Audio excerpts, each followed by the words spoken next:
Do you worry about how a potential recession or economic slowdown might affect you and your finances? Assuming that you have some time to prepare, you can put your fears to rest because there are a few constant habits that the average person can implement to protect themselves ahead of time from the sting of a recession, or even make it so that its effects aren't felt at all. For those not well acquainted with the term, we would like to give a run-through.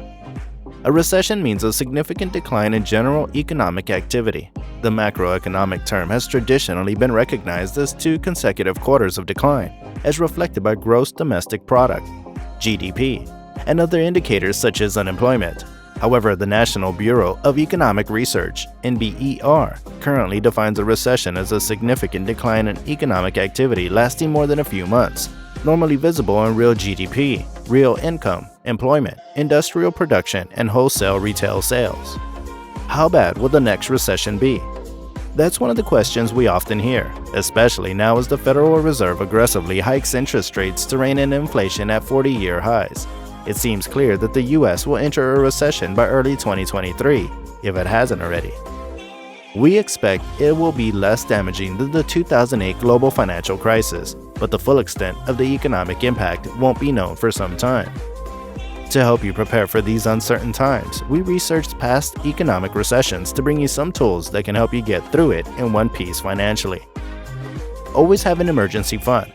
If you have plenty of cash lying around in a high-interest Federal Deposit Insurance Corp. (FDIC) insured account, not only will your money retain its full value in times of market turmoil, but it will also be extremely liquid, giving you easy access to funds if you lose your job or are forced to take a pay cut.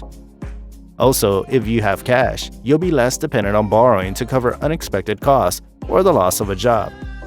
Credit availability tends to dry up quickly when a recession hits. Once these things happen, use your emergency fund to cover necessary expenses, but keep your budget tight on discretionary spending in favor of making that emergency fund last and restoring it ASAP. Live within your means. If you make it a habit to live within your means every day during the good times, you're less likely to go into debt when gas or food prices go up, and more likely to adjust your spending in other areas to compensate.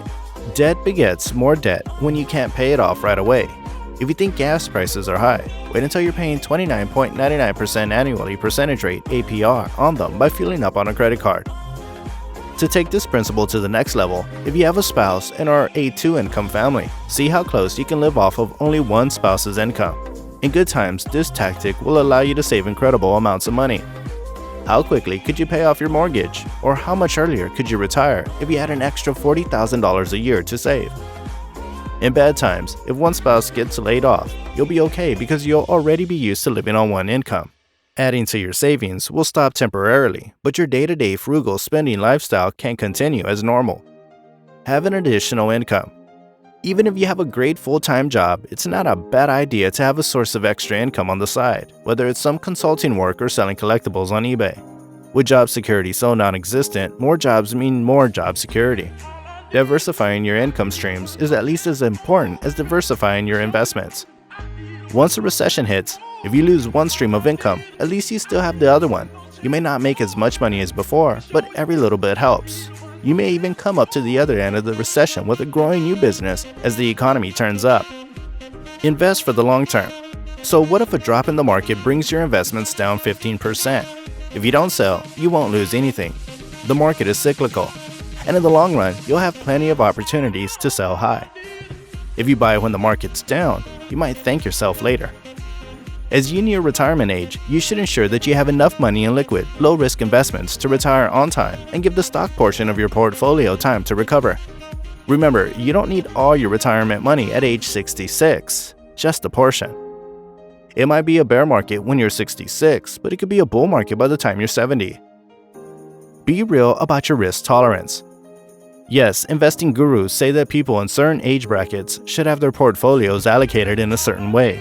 But if you can't sleep at night when your investments are down 15% for the year and the year isn't even over, then you may need to change your asset allocation.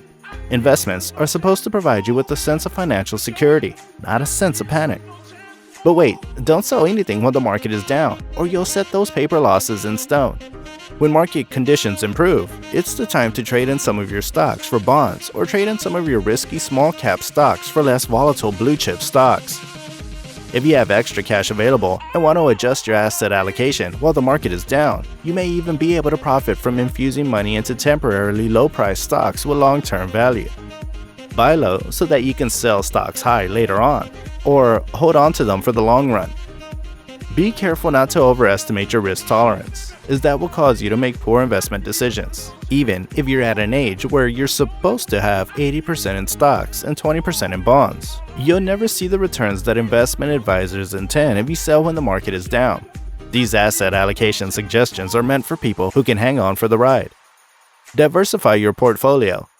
If you don't have all your money in one place, your paper losses should be mitigated, making it less difficult emotionally to ride out the dips in the market. If you own a home and have a savings account, you already have a start. You have some money in real estate and some cash. In particular, try to build a portfolio of investment pairs that aren't strongly correlated, meaning that when one is up, the other is down, and vice versa, like stocks and bonds. This also means that you should consider asset classes and stocks and businesses unrelated to your primary occupation or income stream. Keep your credit score high. When credit markets tighten, if anyone is going to get approved for a mortgage, a credit card, or another type of loan, it'll be those with excellent credit.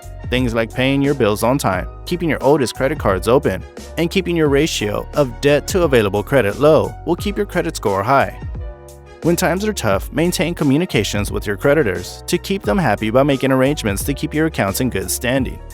Many lenders and businesses would rather see you continue to be a customer than have to write off your account as bad debt. Be warned when you see this. Many factors can contribute to a recession, and the main causes often change. Therefore, it's helpful to look at several aspects of the economy to better assess where excess and imbalances may be building. Remember that any indicator should be viewed more as a mile marker than a distance to destination sign. 4 examples of economic indicators that can warn of a recession include the yield curve, unemployment rate, consumer sentiment, and housing starts. Aggregated metrics such as the Conference Board Leading Economic Index, LEI, which combines 10 different economic and financial signals into a single analytic system to predict peaks and troughs, have also been consistently reliable over time. Find profitable firms to invest.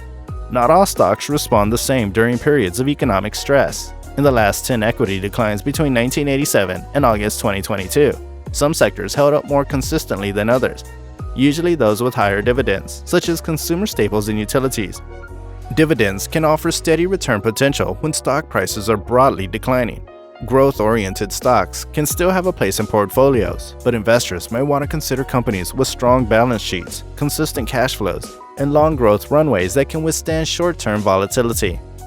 Even in a recession, many companies may remain profitable. Focus on companies with products and services that people will continue to use daily, such as telecom, utilities, and food manufacturers, with pricing power. There are many everyday habits that you can implement to protect yourself ahead of time from the sting of a potential economic downturn or recession.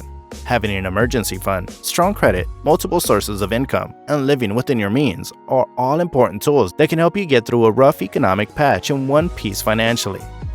In terms of investments, being prepared for a recession involves taking a long-term approach to your investment goals, diversifying your holdings, and remaining realistic about your risk tolerance. With that, we've come to the end of the video. Don't forget to hit the subscribe button and turn on the post notification.